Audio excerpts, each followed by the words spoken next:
अस्सलाम वालेकुम, मैं हूं रेहान तारिक और आप देख रहे हैं दस्तक। तहरीक इंसाफ की सियासी कश्ती इस वक्त कई उलझनों के भंवर की जद में दिखाई दे रही है। सियासी और अदालती दोनों महाजों पर जमात को गर्म हवा के झोंकों का सामना है। कहीं से ठंडी हवा का झोंका नहीं आ रहा है। तकसीम की हवा ने पार्टी को पूरे तरीके से अपने घेरे में लिया हुआ है और इसी तकसीम की जद में इस वक्त सलमान अकरम राजा भी दिखाई दे रहे हैं। गुज़श्ते दिनों पॉलिटिकल कमेटी के एक इजलास में सलमान अकरम राजा उठकर चले गए थे और अब वो पार्टी के सेक्रेटरी जनरल के ओहदे से मुस्ताफ़ी होने का इंदिया दे रहे हैं।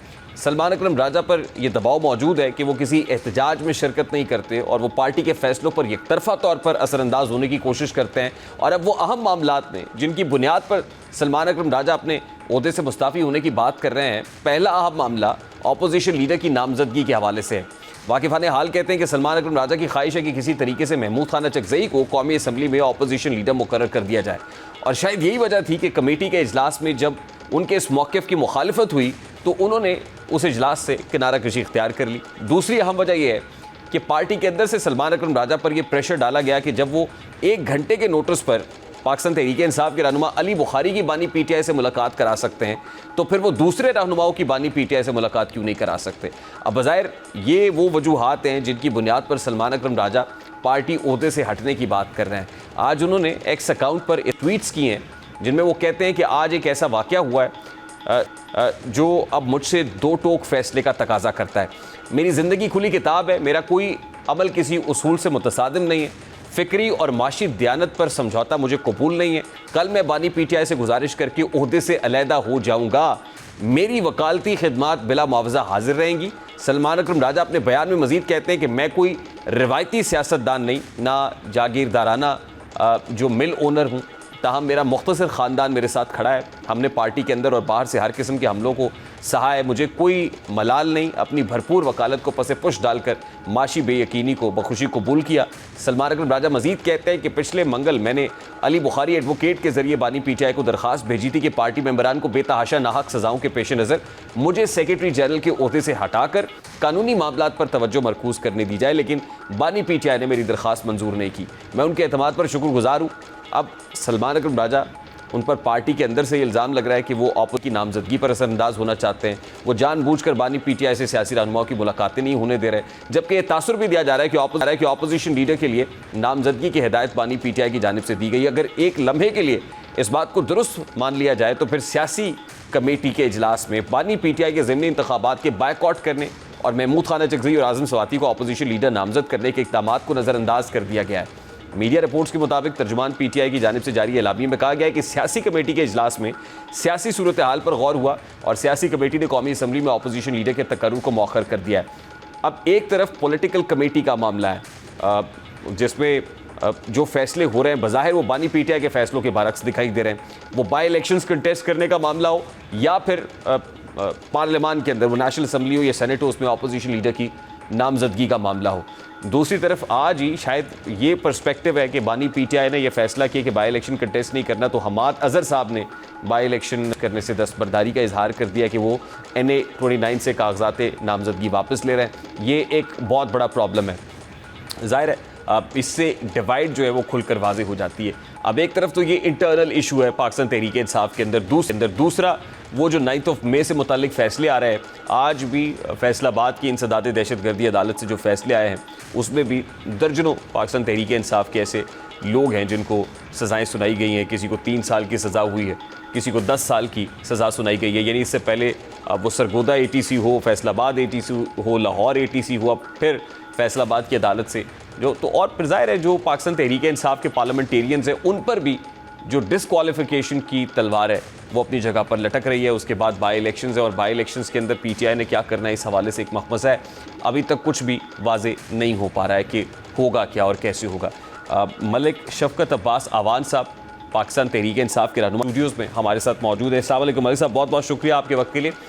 सर सबसे पहले तो बड़ा सादा सा सवाल है, ये जो पॉलिटिकल कमेटी है वो खान साहब के फैसले से बरक्स फैसले कैसे कर सकती है, जो एक बहुत बड़ा भाम पैदा कर रहे हैं कि खान साहब ने कहा कि अपोजिशन लीडर नेशनल असम्बली के अंदर महमूद खान अचकज़ई को नॉमिनेट किया जाए, सेनेट के अंदर शिबली फराज हो।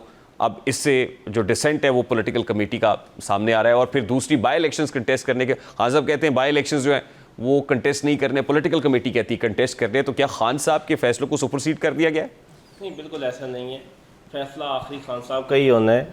बाई इलेक्शन के हवाले से जो खान साहब फाइनली डिसाइड करेंगे वही होगा, लेकिन सारी पार्टी का, वो पॉलिटिकल पार्टी हो या वो पार्लिमानी पार्टी हो, हम लोगों का ये ख्याल था कि इन इलेक्शनों में ज़रूर जाना चाहिए। हमें पता है हमारे साथ इलेक्शन में क्या होना है, किस तरह फॉर्म 47 तैयार होना है और किस तरह इलेक्शन के रिज़ल्ट तब्दील होने हैं, लेकिन हम चाहते हैं कि ये आईना हम दिखाते रहें और ये लोग देखते रहें जो तमाशा लगा हुआ है पिछले 2 साल से, और जो इलेक्शन कमीशन ने तमाशा लगाया हुआ है कि लोग देखें कि किस तरह इलेक्शन पाकिस्तान में करवाए जा रहे हैं। नहीं, बाई इलेक्शंस में कंटेस्ट करना है या नहीं करना, ये एक बड़ा सादा सा सवाल है। मैं और बस ये फैसला खान साहब ही करेंगे।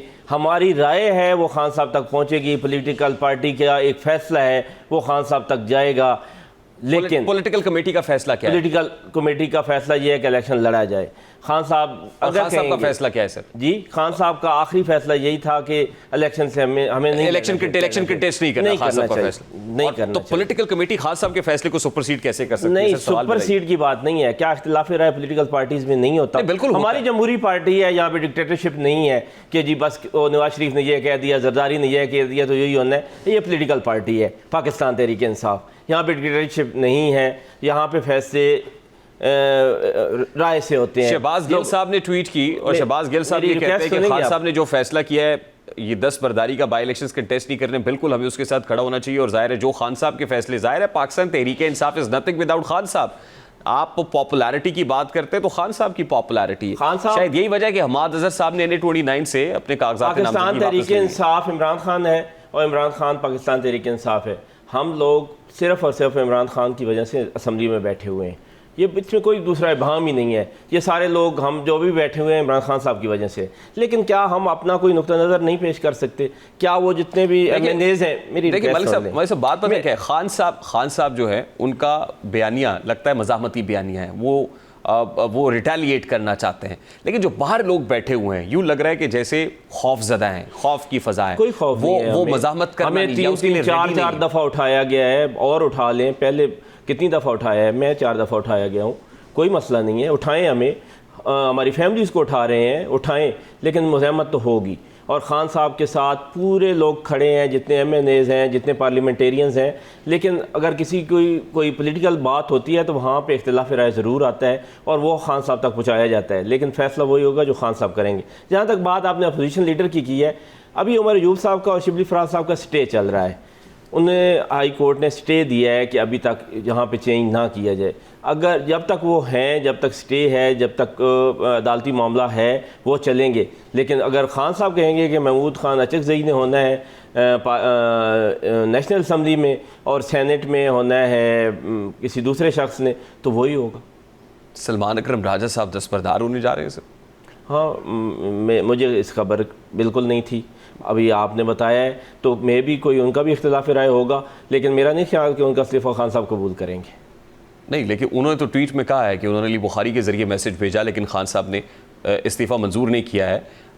क्या अंदर से कोई प्रेशर है जो माउंट होता है सलमान अकरम राजा साहब पे, और लोग समझते हैं कि सलमान अकरम राजा साहब इन्फ्लुएंस करते हैं बहुत सारे फैसलों को? उस जनरल सेक्रेटरी हैं, आखिर उनकी अपनी राय तो है, लेकिन मैं तो नहीं समझता कि वो किसी इन्फ्लुएंस करते हैं। फ़ैसला खान साहब का ही होता है। अगर खान साहब के ज़रिए कोई फ़ैसला उन तक पहुंचता है तो वो सुना देते हैं, अदरवाइज़ ऐसी बात नहीं है कि वो कोई अपना फ़ैसला ठोंसते हैं पार्टी पर, ऐसा कतन नहीं है। और लोग उनके साथ बड़ा ईजी हैं, हम सारे लोग बतौर जनरल सेक्रेटरी बहुत अच्छा परफॉर्म कर रहे हैं। नहीं, लेकिन लोगों के रिजर्वेशंस ये हैं कि 1 घंटे के अंदर अगर अली बुखारी की मुलाकात आप करा सकते थे तो बाकी लोगों की मुलाकात क्यों नहीं हो सकती? नहीं, वो ख़ुद भी कई दफ़ा मेरे सामने हम इकट्ठे जाते हैं और वो कई दफ़ा वापस आए हैं बग़ैर मुलाकात किए। सलमान अकरम राजा ख़ुद भी, वो किसी की क्या मुलाकात करवाएंगे? एक दिन अगर अली बुखारी की मुलाकात हो गई है तो वो एक डिफरेंट मैटर है। अब मैं उस सिनेरियो को नहीं समझ सकता जिसमें हुई है, अदरवाइज़ कई दफ़ा सलमान अकरम राजा साहब वापस आए हैं और उनकी मुलाकात नहीं करवाएगी, अपनी नहीं करवाएगी, वो किसी की क्या करवाएंगे? तो मलिक साहब, इम्प्रेशन ये ना कि PTI का अपना हाउस इन ऑर्डर नहीं है। इन दोनों खबरों से तासुर सीधा सा ये बनता है कि PTI का अपना हाउस इन ऑर्डर नहीं है। PTI में तो खुद कंफ्यूजन्स बहुत सारी हैं। कोई कंफ्यूजन लेकिन सलमान अकरम राजा साहब को लेके मामला हो, ऑपोजिशन लीडर का मामला हो, बाई इलेक्शन कंटेस्ट करना है नहीं करना है, इस पे खुद PTI के अपने अंदर लोग बहुत ज़्यादा डिवाइडेड हैं। थोड़ा पाकिस्तान की हिस्ट्री में जाएंगे ना तो आप देखेंगे कि जब पॉलिटिकल पार्टीज़ पे ये वक्त आता है तो वो किस तरह शैटर हो जाती हैं। पाकिस्तान पीपल्स पार्टी 80s में किस तरह शैटर हो गई, 97-98 के बाद पाकिस्तान मुस्लिम लीग नून किस तरह शटर हो गई, मुझे तो 2-3 लोगों के अलावा, जिसमें साद रफ़ीक और 1-2 जवेद हाशमी साहब के अलावा कोई बंदा खड़ा नज़र नहीं आता था मैडम कुलसूम नवाज़ के साथ। और आज पाकिस्तान तहरीक इंसाफ को देखें कि उन सब पार्टियों पे जितना बुरा वक्त आया है उससे कहीं ज़्यादा फसलाहियत हमारे साथ हुई है, लेकिन आज भी हमारे सारे के सारे लोग जो जीते हैं उनमें से 2-4 छोड़ के सारे खड़े हैं, इमरान खान के साथ खड़े हैं। अपने वेस्टेड इंटरेस्ट के लिए खड़े हुए ना सर, इंप्रेशन ये अपने इंटरेस्ट के लिए खड़े हुए। नहीं, कौन सा इंटरेस्ट है? देखिए आप इसी इंटरेस्ट तो ये था जब हमें 80-80 करोड़ रुपए ऑफर कर रहे थे, जब हमें वजारत ऑफर कर रहे थे, जब हमें हुकूमत में का हिस्सा बनाना चाह रहे थे। इंटरेस्ट तो वो था कि हम वो पैसे वसूल करते, वो वजारतें लेते और वो मजे ले रहे होते। अच्छा मलिक साहब, माजरत के साथ आप फर्स्ट टाइम पार्लियामेंट के अंदर आए हैं नेशनल असेंबली में बतौर एमएनए, तो जाहिर है एक माहौल बना ना जिसमें पाकिस्तान तहरीक इंसाफ के बहुत सारे लॉयर्स को मौका मिल गया जी। 4 से 5 है, ये ज़्यादा बात वैसे है। हम ज़्यादा से ज़्यादा 3 लोग बतौर लॉयर आए हैं पूरी असम्बली में, बहुत सारे लोग नहीं हैं। सर नेशनल असेंबली में बैठे हुए आप एमएनए, आपको क्या फ़र्क पड़ता है सर? खान साहब अंदर बैठे हुए 2 साल से ज़ायद का अरसा गुजर गया है, इंप्रेशन तो ये भी है कि लोग अपनी सीट्स को एंजॉय कर रहे हैं, पर्स एंड प्रिविलेजेस को एंजॉय कर रहे हैं। मैं 4 दफ़ा उठाया गया हूँ, मैं किस तरह प्रिविलेज कौन सी एंजॉय कर रहा हूँ? मेरे घर को रोज़ तोड़ा जाता है, मैं कौन सी प्रिविलेज एंजॉय कर रहा हूँ? मेरी फैमिली जो है वो भागी रही है, मैं खुद KPK में छुपा रहा हूँ, मैं ये प्रिविलेज एंजॉय कर रहा हूँ। हमारे सारे लोग 15 लोग तो मेरे साथ हम एक जगह पे छुपे हुए थे 26वीं तरमीम में। जो कुछ हम एंजॉय कर रहे हैं वो पाकिस्तान के जो सियासतदान हैं एक दफ़ा एंजॉय करके तो दिखाएं। मलिक साहब, what is end to it? जो कुछ आप कर रहे हैं और जो गिनवा रहे हैं, इसका इख्तिताम कहाँ पे है? इख्तिताम rule of law, civil supremacy, आइन और कानून की बहाली, यही इसका हल है। इसके अलावा कोई हल नहीं है इसका। वो कैसे होगा सर? वो सारे लोग जिन्होंने आइन को पामाल किया हुआ है, जो इस मुल्क में सिविल सुपरमेसी नहीं चाहते, वो ये समझें कि इस मुल्क में सिविल सुपरमेसी होगी, जहाँ आइन की बहाली होगी, कानून की अमलदारी होगी, तो पाकिस्तान तरक्की करेगा। और उस वक्त तक पाकिस्तान तहरीक इंसाफ, इमरान खान और इमरान खान के हम सारे लोग मज़ामत करते हैं। देखिए कितना खूबसूरत जुमला लगता है और इस्तिलाह लगती है कि हम सिविलियन सुप्रीमेसी की खातिर लड़ रहे हैं और सिविलियन सुप्रीमेसी चाहते हैं। बात आज भी आप इस्टेब्लिशमेंट से करना चाहते हैं? हाँ, इस्टेब्लिशमेंट से हम बात करना चाहते हैं। किस चाहते ये हैं कि सिविलियन सुप्रीमेसी हो, लेकिन बात इस्टेब्लिशमेंट से करनी है। वो आपसे कहते हैं कि आप जमहूरी हुकूमत से बात करें। जमहूरी हुकूमत से हम क्या बात करें? जमहूरी हुकूमत बेचारे के बस में कुछ हो तो वो हम उनसे बात करें। आपके सामने है जमहूरी हुकूमत, उनके बस में क्या है जो हम उनसे बात करें? उन्होंने फिर उनसे ही पूछना है तो हम डायरेक्ट उनसे बात कर लेते हैं। तो ये कौन करता है? गिरफ्तारियां कौन करा रहा है? गिरफ्तारियां हुकूमत करवा रही है। फिर आप कह रहे हैं उनके बस में कुछ नहीं? आप मुझे डायरेक्ट पूछ लेते हैं, क्यों इतना घुमा फिर? आपको कौन लेके आया? हमें? हाँ जी, हमें पाकिस्तान की अवाम। सर यही तो प्रॉब्लम है ना सर, मीठा मीठा हप और कड़वा कड़वा थू वाला मामला है। नहीं, आप कब की बात कर रहे हैं? आपके अपने लोग ये कहते हैं कि हम बैसाखियों के साथ आए। कब? आपकी गवर्नमेंट कब थी सर? 18 में, 2018 में। तो आपके अपने लोग कहते हैं कि बैसाखियों के साथ आए। सरगोदा के ज़िला में पाकिस्तान तहरीक इंसाफ के 5 लोग, कोई 200 से आ रहा है, कोई 2000 से आ रहा है, कोई 400 से आ रहा है। मैं नाम गिनवा सकता हूं। आपके अपने लोगों ने कहा कि 2018 में मैं कह रहा हूं कि मेरे जिले के लोग 5 पार्लियामेंटेरियन 2000 से कम लीड से हारे हैं। अगर उनको कोई ला रहा होता तो 2000। साबिक स्पीकर कौमी असम्बली असद कैसर साहब, उन्होंने पिछले दिनों गलती का इतराफ़ किया और माफ़ी मांगी है कि बहुत बड़ी गलती थी। गलतियां तो हुई हैं, मैं कहता हूं कि हमारी हुकूमत में कोई गलती नहीं हुई। दैट्स व्हाट द प्रॉब्लम है सर। आप जब ऑपोजिशन में बैठे हुए होते हैं तो किसी को ऑपोजिशन में बैठ के पाकिस्तान, ये लोग जो पांचवी दफा हुकूमत कर रहे हैं, इनको तो अपनी गलतियों से सीखना चाहिए। हमने एक दफा करके बहुत कुछ सीख लिया है, ये सीखें। आप जब ऑपोजिशन में होते हैं ना सर, आपसे मुराद आपके तमाम पॉलिटिकल फोर्सेस, तो उनको पाकिस्तान डेमोक्रेटिक मूवमेंट याद आती है। उनको सिविलियन सुप्रीमेसी के लिए 26 नकाती चार्टर बनाने पड़ते हैं। लेकिन अल्टीमेटली क्या होता है? मज़ामत होगी तो मफामत होगी, अल्टीमेटली मामला बातचीत पे खत्म। तो हम कब कहते हैं कि बातचीत नहीं करनी? लेकिन बातचीत सिर्फ और सिर्फ कानून की बहाली, आइन और कानून की बहाली के लिए करनी है और सिविल सुपरमेसी के लिए करनी। हमारा लीडर नहीं कोई माफ़ी चाहता, ना कोई माफ़ी लेता है। हमें कुछ भी नहीं चाहिए, इस मुल्क में आइन की बहाली चाहिए। इस मुल्क में आइन बहाल कर दें, सब कुछ ठीक हो जाएगा। उसके लिए मलिक साहब कोई लाइन ऑफ एक्शन होता है ना, या तो आप मज़ाहमत कर रहे होते हैं या मफामत कर रहे हो, यानी कोई एक स्ट्रैटेजी। दो रंगी छोड़ के या रंग हो जा, सरासर मोम या फिर संग हो जा। कैसे हो जाए? आपके यहाँ समझ ही नहीं आ रही कि करना क्या है। खान साहब ये कह रहे हैं बाय इलेक्शन कंटेस्ट नहीं करने, आपके लोग कह रहे हैं कंटेस्ट करने हैं। क्यों? अल्टीमेटली ये एक पॉलिटिकल डिसीजन है ये एक पॉलिटिकल डिसीजन है, इसमें बहुत सारी डिस्कशन के बाद फैसला होता है। ऐसी बात नहीं है, मुख्तलिफ लोग हैं, बहुत सारों की राय होगी करना चाहिए, बहुत सारों की होगी नहीं करना चाहिए। पॉलिटिकल डिसीजन असल में मसला क्या है, इसमें मज़ामत का रास्ता क्या है? एक रिक्वेस्ट आपसे करूं, पाकिस्तान में आपने हमेशा डिक्टेटरशिप देखी है पॉलिटिकल पार्टीज़ में, वहाँ पे कहीं फैसले ड्राइंग रूम में हो जाते हैं और सारे लोगों को सुना दिए जाते हैं। हमारा फैसला होता है सबकी मशावरत से, ये थोड़ा फ़र्क आ गया है। अब देखें, आपने वो पार्टीज़ देखी हुई हैं, मैंने भी वही देखी हुई थी। ये पाकिस्तान तहरीक इंसाफ है, यहाँ पे बिल्कुल डिफरेंट सिचुएशन है। मलिक साहब, आप इसको समझें। माज़रत के साथ, आपके बारे में जितना स्ट्रॉन्ग तासुर ये है ना कि आपके यहाँ डिक्टेटरशिप है, शायद ही किसी और पार्टी के अंदर है। यहाँ पे 92% लोग हमारे साथ खड़े हैं, यहाँ पे इसलिए कि हम जमहूरियत पसंद हैं। आपको ये मानना पड़ेगा। यहाँ पे जेल में बैठा मैं कह रहा हुआ हूं कि आपका लीडर ये कहता है कि तहरीक कब चलेगी, कैसे चलेगी, ऐलान मैं करूंगा, फैसला मैं करूंगा। ऐलान तो लीडर आज भी आपके लोगों के पास क्या नहीं, आपके लोगों के पास कोई इस्तेहकाक नहीं कि वो खुद फैसला कर सके। उनको फैसला कराने के लिए जेल जाना पड़ता है। पॉलिटिकल पार्टी में डिसीजन करके खान साहब को पहुंचाए जाते हैं कि ये है और वो उसका ऐलान करते हैं। यानी पॉलिटिकल कमेटी ने डिसीजन ले लिया कि बाई इलेक्शन कंटेस्ट करना है, खान साहब तक पहुंचा दिया जाएगा और अल्टीमेटली बाई इलेक्शन कंटेस्ट करेगी। मैं तो समझ रहा हूं कि खान साहब इस डिसीजन को मानेंगे। मैं अपनी जाती राय मेरी कि आपको बाई इलेक्शन कंटेस्ट करना चाहिए। जी, मैं समझ रहा हूं कि वो मानेंगे। इसलिए अगर ना माना तो फाइनल तो उन्हीं का डिसाइड। और बाई इलेक्शन कंटेस्ट करना ही मज़ामत का रास्ता है। जी, मज़ामत का रास्ता बाई इलेक्शन। ये पॉलिटिकल प्रोसेस है, ये मज़ाहमत कहाँ से आ गई? ये कोई हम जंग लड़ने जा रहे हैं? आप कह रहे हैं ना, आप जंगी तो लड़ रहे हैं ना सर। आप सिविलियन सुप्रीमेसी की जंग नहीं लड़ रहे, आप लड़ रहे हैं, लेकिन इलेक्शन लड़ना जमहूरियत का है। ये कह रहा असल में बाय इलेक्शन कंटेस्ट करना सिविलियन सुप्रीमेसी, ये बिल्कुल ठीक बात है कि पाकिस्तान में इलेक्शन कंटेस्ट करना किसी जंग से कम नहीं है। मैंने खुद लड़ा है, किसी जंग से कम नहीं है, लेकिन ये है पॉलिटिकल प्रोसेस। सिविलियन सुप्रीमेसी जो आप चाहते हैं वो बाय इलेक्शन कंटेस्ट करके बनेगी सर? मैं तो, मेरी ज़ाती राय ये है कि लड़ना चाहिए और हमें इस प्रोसेस का, ये जैसा भी इलेक्शन करवाते हैं, ये जैसे भी फॉर्म 47 तैयार करते हैं, लेकिन हमें इस प्रोसेस का ऐसा रहना चाहिए। ये मेरी ज़ाती राय। ठीक, तो लास्टली हमाद अजहर साहब को कोई मैसेज देंगे जिन्होंने NA 29 से दस्तबरदारी का ऐलान कर दिया? नहीं, मैं वो देखें, मुझसे पहले पार्टी में है, वो ज़्यादा पॉलिटिकल वर्कर हैं, मैं कोई मैसेज नहीं देता। ये मेरी ज़ाती राय है। लेट्स डिसाइड कि जो चीज़ें डिसाइड होंगी उसके मुताबिक। तो यही तो सिम्टम्स है जिसकी वजह से मैं कह रहा हूँ कि एक डिवाइड आ गई है with in the PTI, house in order नहीं है। अच्छा, आप को मैं बार बार ये कह रहा हूँ, ये डिवीज़न नहीं है, ये इख्तिलाफ राय है। डिवीज़न तब होगी कि जब फाइनल फैसला होगा और उसको कोई नहीं मानेगा। तो हमाद अजहर साहब ने फाइनल फैसले से पहले दस्तबरदारी कागज़ वापस ले लिए? मेरा तो नहीं ख्याल के ले लिए। अगर ले लिए हैं तो बता रहा हूँ कि ये हुआ है ना। अच्छा, ले फिर अब आप मानते हैं कि हाउस इन ऑर्डर नहीं है PTI? नहीं, एक आध अगर कोई चीज़ हो जाती है तो उससे बिल्कुल ये नहीं होता हाउस इन ऑर्डर नहीं है। आप मुझे बता दें कि कोई एक फ़ैसला हुआ है और सारे लोगों ने उसको इम्प्लीमेंट नहीं किया या नहीं करवाया और कुछ लोगों ने उससे फिर हट गए हैं, तो वो मुझे बता दें आज तक पहले कभी ऐसा हुआ? मैं बता रहा हूँ ना सर, ये तो अभी आज एक मिसाल आई है, चीज़ें सामने आने दें फिर देख। आपकी इजाज़त से मलिक साहब मुझे ब्रेक लेनी है। I have to take a very quick short break here. Malik Shafqat Abbas Awan sahab हमारे साथ में।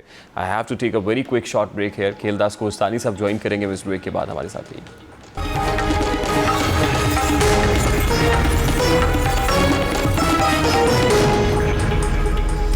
इस वक्त पाकिस्तान मुस्लिम लीग नून के मरकज़ी रहनुमा वफाकी वज़ीर खेलदास कोस्तानी साहब हमारे साथ मौजूद है। अस्सलाम वालेकुम खेलदास कोस्तानी साहब, बहुत बहुत शुक्रिया आपके वक्त के लिए। सर, सबसे पहले तो बड़ा सादा सा सवाल है, ये 27 माह के बाद जो लोगों को गिरफ्तार किया जा रहा है या पकड़ा जा रहा है, डोंट यू थिंक कि इसका अल्टीमेटली फ़ायदा पाकिस्तान तहरीक इंसाफ को पहुँच रहा है? ये सिंपथीज़ PTI को मिलेंगी और काउंटर प्रोडक्टिव होगा ये खुद हुकूमत के लिए? बहुत शुक्रिया। देखें, ये कानूनी मामलात है, इससे मेरी और किसी और की ख्वाहिश के मुताबिक फ़ैसले नहीं होते हैं। जो शख्स भी किसी जुर्म में मुलव्वस है या जिस पे इल्ज़ाम है वो मुल्ज़म है, तो कानून के मुताबिक वो उसको अरेस्ट भी किया जा सकता है, उसको किसी तहकीकात का हिस्सा भी बन सकते हैं, उसका सामना कर सकते हैं, और कोई अगर जुर्म किसी ने किया है उसको सज़ा भी मिलेगी। अगर जो कोई बेकसूर है तो उसको रिहा भी किया जाता है। तो ये कानून अपना रास्ता खुद इख्तियार करता है। हुकूमत की ये कोई ख्वाहिश नहीं थी कि PTI जो जमात थी, एक सियासी जमात थी, वो एक हजूम में तब्दील होती, वो एक फसादी टोला होती। हमारे सियासी मुखालफिन थे रहे, भले हम सियासी मैदान में मुकाबला करेंगे। तो मैं समझता हूँ ये जो रास्ता जिस पे ये चल पड़ी जमात और जिसका ये सब लोग जो है उस जुर्म का शिकार हुए, उसका मास्टरमाइंड उनका बानी है। वो खुद भी इस वक्त एक जो है सज़ा याफ्ता है और जेल में है। तो ये रास्ता उन्होंने खुद चुना है। तो नहीं, लेकिन आपके हवाले से क्लियर इंप्रेशन तो मौजूद है ना कि आप पीटीआई को as much as possible politically cornered isolate करना चाहते हैं। यहाँ तक कि आपने जो वजीर इत्तलात है उन्होंने ये कहा कि पीटीआई को हम बैन करने जा रहे हैं, पीटीआई पे पाबंदी लगेगी।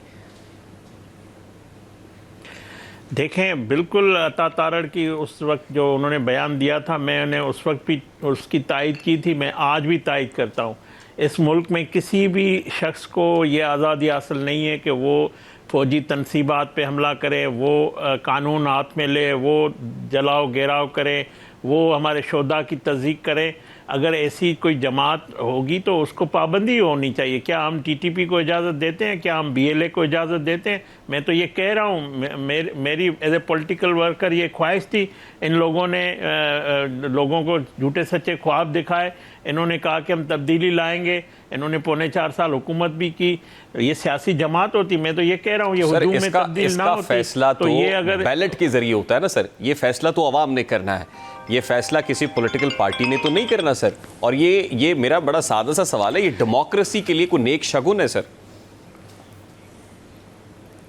बिल्कुल आप दुरुस्त फरमा रहे हैं, मगर वोट एक अगर कोई कत्ल भी करता है, उसको वोट पड़ता है, तो क्या जो वोटर उसको इजाज़त देता है कल दूसरा कत्ल भी आप जाके करें या कोई जुर्म जाके करें? इसका मैंडेट तो किसी को नहीं है। ना वोटर दे सकता है, ना कोई आइन दे सकता है, ना कानून दे सकता है। जो जुर्म करता है, जो जलाव गिराव करता है, जो कानून हाथ में लेगा तो उसके लिए सजा तो आइन और कानून ने तय की। वो बात आपकी दुरुस्त है हमारी ख्वाहिश। लेकिन मैं ये कह रहा हूँ कि कोई पॉलिटिकल पार्टी एग्जिस्ट करेगी नहीं करेगी, ये फैसला किसी दूसरी पॉलिटिकल पार्टी ने तो नहीं करना कि इसको, जैसे राना सनाउल्लाह साहब का स्टेटमेंट भी आपको याद होगा कि या ये रहेंगे या हम रहेंगे। तो ये फैसला तो किसी पॉलिटिकल पार्टी ने तो नहीं करना, या हुक्मरान जमात ने तो नहीं करना होता ना सर? मैं भी ये कह रहा हूँ कि ये सियासी जमात रहे, सियासी रास्ते पे चले तो हम हमारी मुखालिफ रहे, हमारा मुकाबला करे, हमसे जीते या हारे वो अलग बात है, उस पर हम वेलकम करेंगे।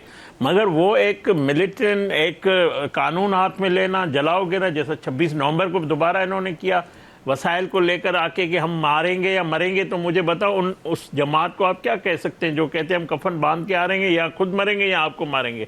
तो ये इजाज़त कोई भी वो इस ग्रुप को नहीं, ये हुजूम है। इस हुजूम की इजाज़त पाकिस्तान में कानून किसी को नहीं देता है। ये जमात की बात ही नहीं है ना। ये नज़रिया मुझे बताएं, बानी पीटीआई जेल में बैठकर field marshal, chief of army staff general Asim Munir के खिलाफ मीडिया कैंपेन करता है, उस पर झूठे इल्ज़ाम लगाता है, उनके खिलाफ एक दुनिया भर में एक मुहिम चलाता है। क्या मैं समझता हूँ ये उसकी ज़ात की बात है? नहीं, वो हमारे सिपह सालार है, वो फील्ड मार्शल है। उसको दुनिया से एस्टैब्लिश करें और दुनिया ने उसको तस्लीम किया है। ये लोग अगर ये करेंगे तो हुकूमत हम जवाब देंगे। इस्टेब्लिशमेंट हमारी है, इदारे हमारे, सिपह सालार सबका है, इनका भी है, हमारा भी है। तो ये अगर ये उसको तस्लीम नहीं करेंगे, किसी इदारे को निशाना बनाएंगे, तो हम बतौर हुकूमती फ़र्द, मैं हुकूमत के काबीना के रुकन या मैं MNA या पाकिस्तानी, मेरा हक बनता है कि मैं उस जमात को जवाब दूँ, मैं अपने अफवाज के साथ खड़ा रहूँ जो मेरे और आपके सुकून के लिए अपनी जानों का नजराना देते हैं। कल भी दे रहे थे, आज भी दे रहे। अगर हमारे दुश्मन जो पाकिस्तान, अगर खुदा न ख्वास्ता दुश्मन कामयाब होता, हम नाकाम होते, तो हमारा वजूद नहीं था। हमारे वजूद को जो बचाने वाले, जिसका एतराफ़ दुनिया कर रही है, उस दुश्मन को हमने 78 साल के बाद एक बड़ी शिकस्त दी है, उसको आप तनकीद का निशाना बना रहे। तो हम जब उनके सपोर्ट में बात करते हैं तो वो समझते हैं कि ये नहीं। वैसे इंटरेस्टिंगली ऑपरेशन बुनियानुल मरसूस में तो जो पाकिस्तान तहरीक इंसाफ ने रोल प्ले किया, या इटसेल्फ बानी पीटीआई ने किया, उसको तो खुद आपकी हुकूमत ने प्रेज़ किया, अताउल्लाह तारड़ साहब ने प्रेज़ किया, उसको तो पार्लियामान के फ्लोर पे उनके इस कंडक्ट को सराहा गया। तो इस पे तो कोई दो राय नहीं है। और फिर as far as 9 May is concern, तो 8 मुकदमात के अंदर खान साहब की बेल है। अलकादा ट्रस्ट केस एक लगा हुआ है जिसको उनके वकला कहते हैं कि 15 मिनट के लिए सुन लिया जाए तो उसमें भी बरी हो जाएंगे खान साहब। देखें, ये बात आपकी दुरुस्त है। अताउल्लाह साहब भी कहते हैं कि पूरी कौम यकसू थी, पूरी कौम में इत्तेफाक था, मगर आप उधर अपोजिशन लीडर उमर अयूब की तकरीर भी निकालें जो नेशनल असेंबली में उन्होंने की है, जिस तरह दुश्मन को सपोर्ट किया, ये भी आप निकाल लें। आप ये भी निकाल लें, IMF को खत एक इमरान खान ने लिखवाया, दूसरा मोदी ने लिखवाया, तो ये क्या ताने बाने इनके मिलते नहीं है? ये कोई मैं ऐसी हवाई बात तो नहीं कर रहा, ये आपके रिकॉर्ड का आप निकाल लें कि IMF को खत इन्होंने लिखवाया नहीं लिखवाया, IMF को मोदी ने खत लिखवाया नहीं लिखवाया, ये लिखवाया। जो बात आप कह रहे हैं कि जमानत, देखें इमरान खान हमारा, मैं कहता हूँ सियासी मुखालिफ रहे, अगर अदालतों से उनको किसी भी केस में अगर उनको बरी किया जाता है, उनको रिलीफ मिलता है, हमें क्या एतराज़ है। मगर अगर कानून, मैं समझता हूँ, कोई तोड़ता है, कानून हाथ में लेता है, अगर इनके जो 9 मई में 10-10 साल लोगों को सजाएं हो रही है, तो क्या सुप्रीम कोर्ट से अदालत का मकसद ये नहीं है कि इमरान खान को बरी कर दिया गया है? अच्छा खेलदास कोसानी साहब, अब जाहिर है ये तो जाहिर एक राइवलरी, पॉलिटिकल राइवलरी है, लेकिन इसी दौरान अब जाहिर है आगे की बात हो रही है, 27th कॉन्स्टिट्यूशनल अमेंडमेंट की बात हो रही है, या पाकिस्तान में मजीद सूबे बनाने की बाज़गश्त है। अब पाकिस्तान मुस्लिम लीग नून बतौर हुक्मरान जमात इसको सपोर्ट करेगी, इसके साथ खड़ी होगी? देखें, हमारा काम बेसिकली है कानून साजी करना, तरामीम लाना, मुल्क के अवाम के हक में कानून साजी करना, इदारों की बेहतरी के लिए कानून साजी करना पार्लियामेंट का काम है। जो 27वीं तरमीम के हवाले से आपका सवाल है, अभी तक जिन फोरमों पे मैं मौजूद हूँ, वो कैबिनेट का फोरम हो या पार्लियामेंट पार्टी का जो फोरम हो, वहाँ पे ऐसी कोई गुफ्तगू, कोई ऐसी चीज़ ज़ेरे गौर नहीं आई, ना मैंने सुनी है। लोग अपने अपने मकसद की बातें कर रहे हैं, अपने अपने ख्यालात का इज़हार कर रहे हैं, वो जोड़ रहे हैं 27वीं तरमीम में। कोई किसी को फाटा को जो उससे जोड़ रहा है, कोई नए सूबों को जोड़ रहा है, कोई NFC के हवाले से जोड़ रहा है, कोई 18 अमेंडमेंट को के ख़त्म करने की बात। ये सब जो है ना, ये सब अफवाहें हैं, ये सब चीज़ें जो है लोग खुद डिस्कस कर रहे हैं, मुख्तलिफ फ़िक्र के लोग बात कर रहे हैं। जिस तरह आप कह रहे हैं कि सूबों का मामला, तो ये बिज़नेस कम्युनिटी की तरफ से गुफ्तगू हो रही है, किसी दानश्वर की तरफ से ये आ रही है, ये एक बात चल रही है, मगर अभी तक वफाकी हुकूमत ना इस पे कोई ऐसी बात ज़ेर गौर आई है। और दूसरी बात मैं आपको बताऊं, किसी भी सूबे में अगर डिमांड है दूसरे सूबे की तकसीम की, वो ये एक आईनी मामला है, वो उस सूबे की असेंबली से इत्तफाक राय से 2/3 मेजॉरिटी से अगर करारदाद आती है, नेशनल असेंबली में 2/3 करारदाद आती है, सेनेट के ऐवान में आती है, तभी जाके उस सूबे में दूसरा सूबा या 2 या 3 सूबे बन सकते हैं। तो जिस सूबे में ये डिमांड आएगी, ये फैसला अवाम को करना है, ये पार्लियामेंट को करना है। जो हमारा आइन है उसके मुताबिक, आइन के मुताबिक जो सूबे बनाने के आइडिया को सपोर्ट करेंगे आप? किसी भी, देखिए मेरी रात की बात नहीं है ना, मैं ये कह रहा हूँ कि हुकूमत हम अकेले नहीं है, हमें पीपल्स पार्टी की सपोर्ट है, हमें दीगर MQM की सपोर्ट है, हमें दूसरी जमातों की सपोर्ट है। जब हमारी क़यादत के सामने, जब हमारी हुकूमत के सामने ये चीज़ आएगी, तभी मैं किसी आपको मेरी राय का मैं इज़हार कर सकता हूँ। मैं समझता हूँ वक्त से पहले मैं ऐसी, मेरे इल्म में ये बात नहीं आई कि हुकूमती सतह पे या हमारी पार्टी सतह पे कोई ऐसी बात हुई। जब वो बात आएगी तो हम उस फोरम पे अपनी राय का इज़हार ज़रूर करेंगे। ये एक इम्प्रेशन ये भी है कि ये एक पर्टिकुलर सब्जेक्ट हुकूमती इत्तेहादियों में दरार पैदा कर सकता है, आप एग्री करते हैं इससे? आप बात दुरुस्त कर रहे हैं, ये हसास मामला है, सेंसिटिव इशू है। सूबों की जो, जिस तरह सिंध में आपको पता है पीपल्स पार्टी का वर्जन आपके सामने, सईद गनी का बयान आ गया है, उन्होंने कहा था कि हम नहीं चाहते कि ये सूबा बने। इसी तरह बाकी सूबों में भी ये बात हो सकती है। तो मैं समझता हूँ जब तक कोई भी आईनी तरामीम हम करने से पहले हम अपनी पार्टी के अंदर, फिर इत्तेहादियों से, फिर हुकूमत में मुख्तलिफ स्टेक होल्डर है, उन सब से देखें इस हुकूमत ने जो भी फैसले किए, कोई भी हमने अकेला मुस्लिम लीग नून ने नहीं किया, हमने तमाम जमातों को साथ लेकर, अगर 26वीं तरमीम की हो या कोई और फैसला किया हो, तो आइंदा भी कोई भी फैसला हो, किसी भी हवाले से हो, कोई तरमीम हो, कोई और फैसला हो, तो तो हम अपने जो हमें सपोर्ट कर रहे हैं, जो हमारे स्टेक होल्डर है, हम सब मिलकर फैसला करेंगे। ये मेरे और आपके किसी एक जमात की बात नहीं है, एक फ़र्द की बात नहीं है, ये एक इज्तिमाई फैसला होगा जो कौमी सोच से, कौमी इत्तेफाक राय से। मैं तो समझता हूँ कि अगर खामखा के बहस में पढ़ने से, एक दूसरे से पूछने से, इससे मुतनाज़ा जो होती है, जो अच्छी चीज़ें होती है, वो भी रुक जाती है। तो ये इत्तेफाक राय पहले हासिल किया जाए, बाद में ये चीज़ें हों तो ज़्यादा बेहतर है, बजाय कि ये एक डिबेट है। डिबेट चलती रहेगी, मगर मैं समझता हूँ इस पर संजीदा कोई कोशिश मेरे नज़र में नहीं हो रही है, अभी तक मुझे नज़र नहीं आई है। बहुत बहुत शुक्रिया खेलदास कोस्तानी साहब, वफाकी वज़ीर पाकिस्तान मुस्लिम मरकज़ी रहनुमा हमारे साथ मौजूद थे। सूबों का जो सब्जेक्ट है बड़ा इंपॉर्टेंट है and sensitive at the same time. इस पर्टिकुलर मामले के ऊपर बात करेंगे डिटेल में इस ब्रेक के बाद। हमारे साथ रहिए।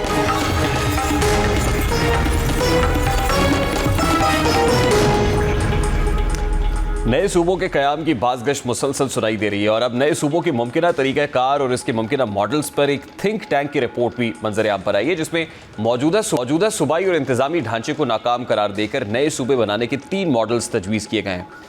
रिपोर्ट के मुताबिक पाकिस्तान के मौजूदा सूबे दुनिया के मुकाबले में बहुत बड़े हैं। एक सूबे की आबादी 6 करोड़ से ज़्यादा है, जो बेहतर गवर्नेंस में रुकावट बनती है। पहले मॉडल के तहत 12 सूबे बनाने की तजवीज़ है, जिनमें से एक की आबादी तकरीबन 2 करोड़ तक होगी और सूबाई बजट 994 अरब रुपए तक पहुंच सकेगा। दूसरे मॉडल के मुताबिक 15 से 20 सूबे बनाए जाएंगे, जिनकी आबादी 1 करोड़ 20 लाख से 1 करोड़ 60 लाख के दरमियान होगी और बजट 600 से 800 अरब रुपए तक महदूद रहेगा।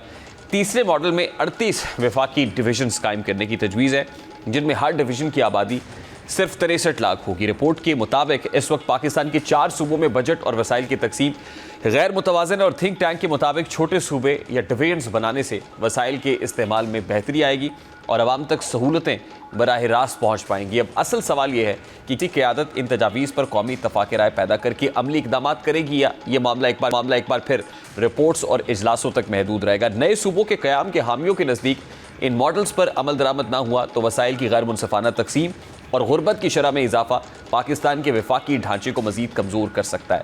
सवाल ये भी उठ रहा है कि नए सूबों के क़याम में बड़ा मसला वसाइल की तकसीम है।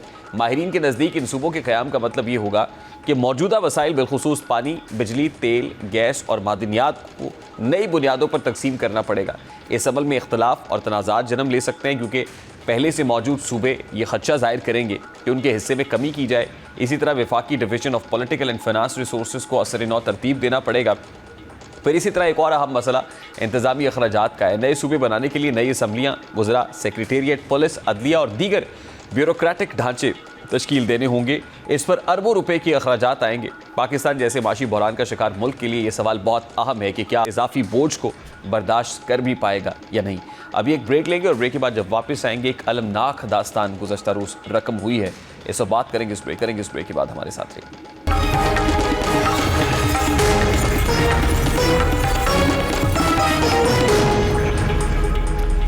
बेहिसी और इंसानियत सोजी का एक और वाकया रायविंड में पेश आया, जहां महज 30 रुपए के तनाज़े ने 2 जवान भाइयों की जान ले ली। पुलिस के मुताबिक 22 साला वाजिद और 25 साला राशिद फल खरीदने के लिए एक रेडी पर गए, वहां रुके। खरीदारी के दौरान रेडी बांध से 30 रुपए पर तल्ख कलामी हुई। इस मामूली झगड़े ने देखते ही देखते खौफनाक रुख इख्तियार कर लिया। इस दौरान रेडी बांध तैमूर और उवैस ने अपने चंद साथियों को बुलाया और दोनों भाइयों पर डंडों से हमला कर दिया। तशद्दुद इस कदर शदीद था कि मौके पर मौजूद लोग सख्ते में आ गए, मगर किसी ने आगे बढ़कर झगड़ा ख़त्म कराने या नौजवानों को बचाने की कोशिश नहीं की। पुलिस के मुताबिक मुलजमान ने वाजिद और राशिद को वहशियाना तरीके से पीट कर लहू लुहान कर दिया। वाजिद मौके पर ही जख्मों की ताब ना ला सका और दम तोड़ गया, जबकि उसका भाई राशिद शदीद जख्मी हालत में जनरल हॉस्पिटल मुंतकिल किया गया, जहाँ चंद घंटों बाद वो भी जांबर ना हो सका। यूं एक ही घर के 2 चिराग महज चंद मिनटों के अंदर जो है और चंद सिक्कों के तनाज़े पर बुझ गए। अब मकतूलीन के वालिद की मुद्दत में मुकदमा दर्ज कर लिया गया है और मरकज़ी मुलजिम तैमूर को गिरफ्तार भी कर लिया गया है, जबकि उवैस और दीगर साथियों की गिरफ्तारी के लिए छापे मारे जा रहे हैं। इस वाक़े का एक इंतहाई अफसोसनाक पहलू ये भी है कि जब दोनों भाइयों पर तशद्दुद किया जा रहा था तो वहाँ मौजूद लोग सिर्फ तमाशाई बने खड़े रहे। कई अफराद ने अपने मोबाइल फ़ोन निकालकर वीडियोज़ बनाई, कुछ ने सोशल मीडिया पर शेयर करने के लिए मंजर महफूज किया, लेकिन किसी ने आगे बढ़कर मुल्ज़िमान को रोकने या मक़तूलीन को बचाने की जुर्रत नहीं की। ये रवैया हमारे माशरे की इज्तिमाई बेहिसी को बेनकाब करता है। आज के दौर में लोग इंसानी जान को बचाने की बजाय महज तमाशाई और तमाशबीनी को तरजीह देते हैं। किसी के खून के बहने पर हाथ रोकने की बजाय मोबाइल कैमरा ऑन करना ज़्यादा आसान समझा जाता है।